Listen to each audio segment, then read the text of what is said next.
Di awal Squid Game Season 3, para peserta yang tersisa meliputi Hyunju, Geumja dan putranya Yong Sik, pemain hamil Junhee dan mantan kekasihnya Myunggi, Minsu, Namgyu, Seonnyeon, dan Daeho. Namun, situasi segera menjadi kacau. Dalam sebuah perubahan penuh kekerasan, para pemain dibagi menjadi dua kelompok, Pisau dan Kunci. Kelompok Pisau harus membunuh seorang anggota Kunci untuk bertahan hidup, sementara Kunci hanya bisa mencoba bertahan hidup. Namgyu bekerja sama dengan Myunggi, meskipun Myunggi sebelumnya berjanji kepada Junhee bahwa dia akan melindunginya. Junhee, bersama Hyunju dan Geumja, membentuk aliansi sementara. Ketika Junhee mulai melahirkan, Geumja membantu persalinan dan Hyunju melindungi mereka. Namun, Hyunju kemudian pergi untuk menjaga aliansinya dengan Namgyu, meninggalkan Junhee dan Geumja dengan perasaan hancur. Gi-hun, yang kini berada di tim Pisau, mulai tenggelam dalam kegelapan. Dihantui oleh kegagalan pemberontakannya, ia menyalahkan Daeho karena tidak kembali membawa senjata, dan akhirnya membunuhnya dalam kemarahan. Seonnyeon tewas di tangan Minsu, yang sedang berada di bawah pengaruh narkoba dan salah mengira dia sebagai Namgyu. Penglihatan Minsu terganggu,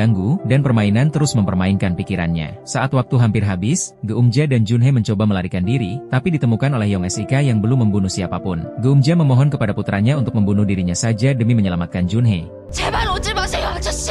Tetapi ketika dia ragu, Geumja akhirnya menusuk Yong Sik dengan jepit rambut demi melindungi Junhee. Kembali di asrama, Geumja meminta Gi-hun berjanji untuk melindungi bayi dan Junhee, sebelum akhirnya mengakhiri hidupnya karena diliputi rasa bersalah. Di putaran 5, para pemain menghadapi permainan lompat tali mematikan di atas jembatan sempit setinggi langit. Gi-hun menyeberang lebih dulu sambil membawa bayi itu, tapi ketika ia kembali untuk menjemput Junhee, Junhee memilih melompat ke kematiannya. Bayinya kini menjadi pemain 222. Dalam episode 4, frontman akhirnya menampakkan diri kepada Gi-hun. Ia menarik Gi-hun ke kantornya, memberinya pisau, dan menyuruhnya membunuh peserta lain saat mereka tidur. Jika berhasil, dia dan bayi itu bisa mengakhiri permainan dan membagi uang hadiah. Frontman mencoba menyeret Gi-hun ke levelnya, tetapi Gi-hun menolak, menunjukkan bahwa manusia tetap bisa memilih jalan yang berbeda. Putaran terakhir menguji ketahanan dan pengorbanan. Para pemain harus memanjat 3 menara raksasa, membunuh seseorang di tiap level untuk bisa maju. Gi-hun dan bayi berada dalam posisi tidak menguntungkan melawan pemain-pemain yang tersisa. Minsu didorong hingga jatuh oleh Myunggi. Putaran berikutnya berlangsung kacau, para pemain saling menyerang, dan hanya segelintir yang berhasil mencapai menara terakhir.